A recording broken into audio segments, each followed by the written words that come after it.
यार पिछली वीडियो में ना एक बाइक की कमी रह गई थी। वो बाइक है ना थोड़ी एक्सपेंसिव की साइड जाती है। अब जिसको ये लगता है कि भाई हमारा थोड़ा सा बजट हम एक्सपेंड कर सकते हैं और 100 सीसी की बाइक से थोड़ा सा ऊपर उठना चाहते हैं कि हम अगर उसको कहीं पे लेके जाए तो उसका नाम हो, थोड़ा सा रुतबा हो। अब ये मत बोल देना कि भाई स्प्लेंडर के सामने कोई बाइक टिक सकती है क्या? नहीं भाई, जैसे एल्टो लोड है ना तो वैसे ही स्प्लेंडर भी अपनी जगह लोड है। बट इसका मतलब ये नहीं है कि लोड एल्टो, रेंज रोवर, पोर्शे, बीएमवी इनका मुकाबला कर सकती है। वैसे स्प्लेंडर बड़ी बाइकों का मुकाबला नहीं कर सकती। हाँ, एक तरीके से मुकाबला एवरेज के मामले में कर लेगी, पर जब भगाने की बात आएगी और बाकी चीजों की बात आएगी, कंफर्टेबल की बात आएगी तो इतनी नहीं दे पाएगी जितनी दूसरी बाइक दे पाती है। अब ये मत बोलना कि भाई जो महंगी बाइक सुपर बाइक होती है वे कंफर्टेबल नहीं होती। तो लगता है होंडा गोल्डविंग के बारे में आपने कभी नहीं सुना। तो खैर वो तो जब हमारी वीडियो नेक्स्ट आती रहेगी तो हम आपको आपकी सारी डिटेल देंगे कि कौन सी बाइक किस टाइम पे क्या क्या सेक्शन चल रही है। इस चीज को देखते हुए हम बजाज पल्सर 125 के ऊपर जा सकते हैं, क्योंकि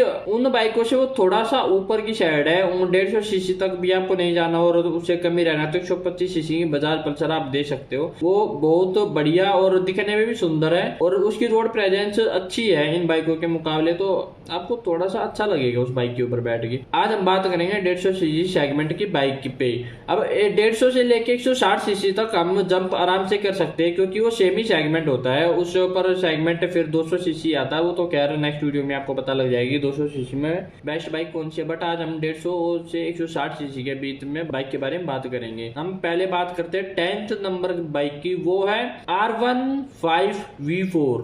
हाँ, आपने सही सुना, यामाहा की R15V4। अब मैंने उसको 10th नंबर पे क्यों डाला, उसका एक रीजन है। उसके अंदर इंजन आता है 155 सीसी का और उसकी एवरेज 60 किलोमीटर पर लीटर की है। अब जब बात करते ना हम टॉर्क और बीएचपी की, तो उसके अंदर 18.1 बीएचपी पावर आती है और ये पूरे सेगमेंट में सबसे ज्यादा है। ये जो पावर है ना, ये सबसे ज्यादा पावर है इस बाइक में। आप इसको हाई एंड स्पीड तक ले जा सकते हो।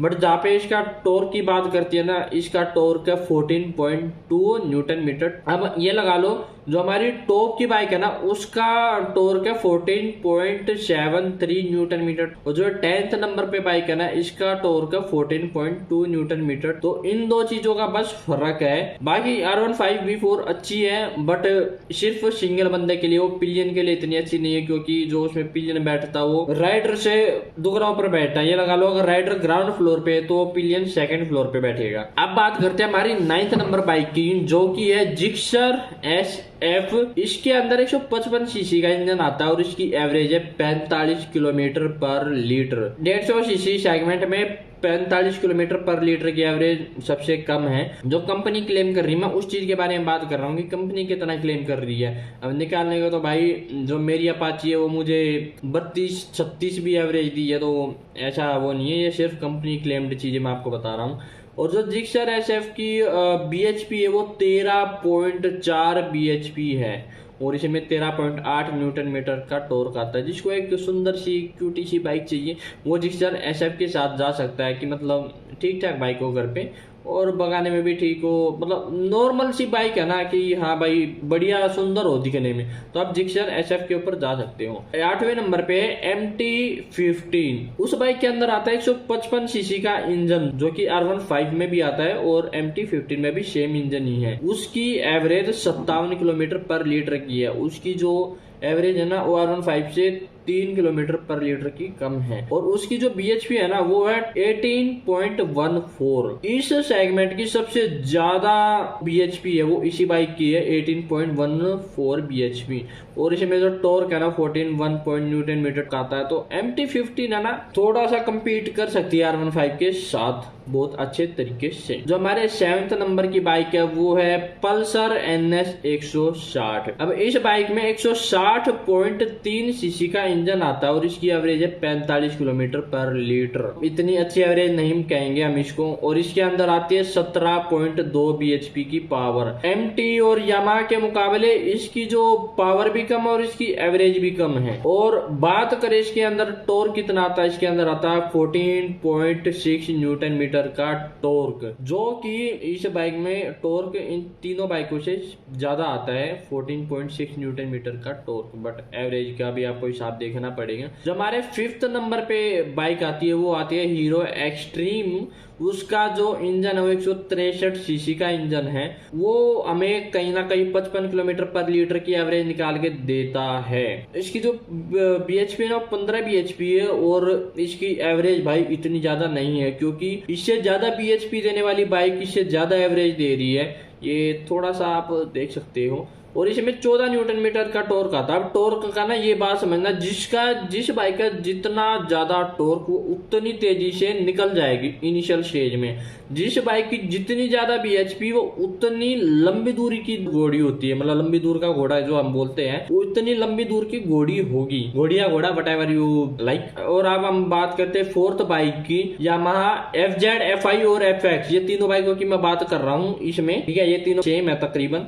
इसमें 149 सीसी का इंजन आता है, जो हमें 45 किलोमीटर पर लीटर की एवरेज निकाल के देता है। और इसमें सबसे कम बीएचपी है पूरे सेगमेंट की। इसमें सिर्फ और सिर्फ 12.23 बीएचपी की हमें पावर मिलती है और 13.3 न्यूटन मीटर का टॉर्क मिलता है। तो ये भी थोड़ा सा कम है। ये बात का ध्यान रखना कि 150 सीसी में 3 बाइक ऐसी है यामाहा की जो टॉप 10 में स्टैंड करती है। अब हमारी 3rd बाइक की बात करते हैं, वो है एवेंजर, बजाज एवेंजर। उसके अंदर 160.3 सीसी का इंजन आता है और उसकी एवरेज है 47 किलोमीटर पर लीटर। अब बीएचपी की बात करें तो 14.7 बीएचपी हमें निकाल के देती है और उसका जो टॉर्क है वो 13.5 Nm का है। अब हम बात करते हैं सेकंड बाइक की, वो है पल्सर 150, 149.5 सीसी का इसके अंदर इंजन आता है और इसके अंदर 14 बीएचपी की पावर है और उसके साथ साथ इसमें 13.25 न्यूटन मीटर का टॉर्क आता है।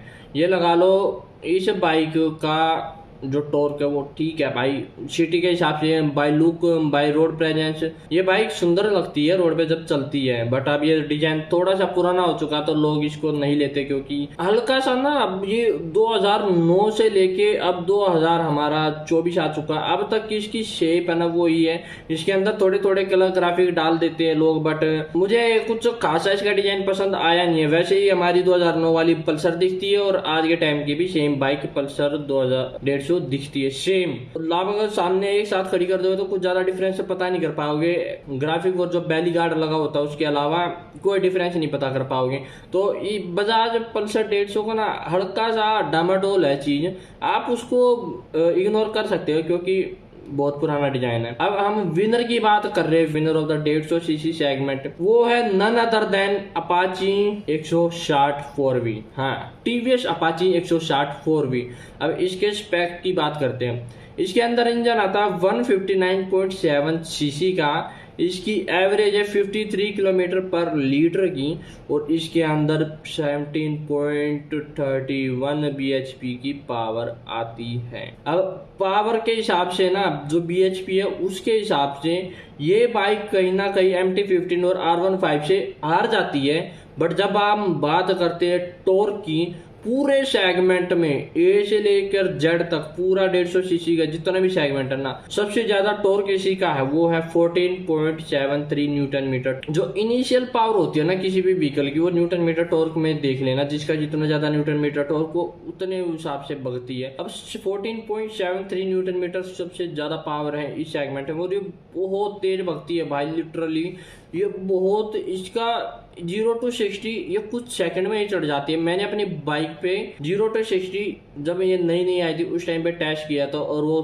कहीं ना कहीं 3.1 सेकंड में 0 to 60 चढ़ गई थी। तो इस चीज का फर्क है। अब मैं अपनी बाइक की तारीफ नहीं कर रहा, बट जब न्यूटन मीटर टॉर्क की बात करते हैं और जब इंजन की बात करते हैं तो I prefer go on that Apache 160 4V, क्योंकि इस बाइक की लुक भी अच्छी है। ये बाइक रोड पे एकदम जम के चलती है, बस कुछ चीजें आप इसकी नेगलेक्ट कर दो तो दैट्स अ गुड बाइक। अब आप MT-15 और R15 को इसके साथ रेस भी कराओगे तो बहुत सारे यूट्यूबरों ने रेस भी करी होगी जहाँ पे अपाची भी हारी होगी, जहाँ पे ये बाइकें भी हारी होंगी। बट जब लंबी रेस की बारी आएगी तो जेन्युइन सी बात है कि अपाची 160 4V हार जाएगी MT-15 और R15 से। बट इनिशियल स्टेज पे ये नहीं छोड़ेगी किसी को। अगर आप वर्डिक्ट पूछो कि आपकी एक बाइक चाहिए, आप सिंगल राइडर हो, आप अकेले राइड करते हो और आपके पीछे पिलियन नहीं बैठता, जब आपको कहीं बाहर जाना होता तो आपके घर पे एक गाड़ी रखी हुई है, आप गाड़ी में जाते हो, हाँ आप R15 V4 प्रेफर कर सकते हो क्योंकि वो टोरे वाली बाइक है, वो थोड़ा स्पोर्टी लुक देती हैं। और आजकल तो R15 का ZX-10R भी लोग बना रहे हैं, पता नहीं कैसे। आपको एक बढ़िया बाइक चाहिए जो कि इंजन वाइज भी अच्छी हो, जो जल्दी बग भी लेती हो, आप पिलियन के साथ भी राइड कर सकते हो, सोलो राइड भी कर सकते हो, मतलब जैसा आप उसको इस्तेमाल करना चाहो वैसे कर सकते हो। तो आप डेफिनेटली अपाची 160 4V के ऊपर जा सकते हो। चलो अब आप कमेंट करके बताना कि which bike you will choose in that particular list. You know the drill. Like and share the video and subscribe the YouTube channel.